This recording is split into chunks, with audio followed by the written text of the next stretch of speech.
দাদা ভাই, দাদা ভাই, কি হয়েছে? আমার কি বিয়েটা করাইতা না? তোর বিয়া করাম কেমনে? তুই তো এই যে নেতা ফেতার পিছনে চলস, কেতা ফিতা রাজনীতি কিছু রাজনীতি। যাও দাদা ভাই, তুমি একটা ব্যাক কর। রাজনীতি হচ্ছে ভালো জিনিস, তুমি জানোই না? তোমার মতো কি ভানির মধ্যে গিয়া ধান কাটাম গা? রাজনীতির লাগি কি আইব, খাবার আইব, ওই যে বিলে যে আমার তোর জমি জমা যে ফাইনে বাসায় লই যেতে থাকে, এই ধান আনলে কাউন্ট আইব কইছে দাদা ভাই, রাজনীতি আচ্ছা করবো। আচ্ছা দাদা ভাই, এই তো অনেক গা আমি রাজনীতি করতেছি, আমার এখন ভালো একটা মূল্যায়ন করে মাইছে। দেখুন আমার স্পট স্পট লাগতেছে। দাদা ভাই, 2000 টাকা দেও তো, ওই যে ডেকোরেশন করছি না, হ্যাঁ, এন টাকা গুলা দেওয়া লাগবে। তোমার এই নেতারা তে কো গই টিহা নেতারা দেও, আমি আর আহ, টিহা টোয়া দিতাম আমি না। যখন টাকা পয়সা পামো দিয়ে দিমু তোমার সবকিছু। তোমার টিয়া পয়সা আর লাগতো না, তুমি যে রাজনীতি করো দাদা ভাই, ভাই দেও না। তুমি এই টিহা লইয়া। দাদা ভাই, তোমার দিয়ে দিমু আমি।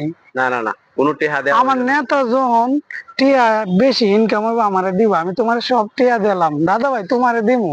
দান কিটা কাটা লাগতো না, এটা ফাইনে নিতেছে অনেক গা। ফানি কামড়া না দেও তো, আমার স্পন্সর লাগে হানি দাদা ভাই। কামড়া না, তুমি তো এগুলা বুঝতা না, খাবার ডাইব করতো।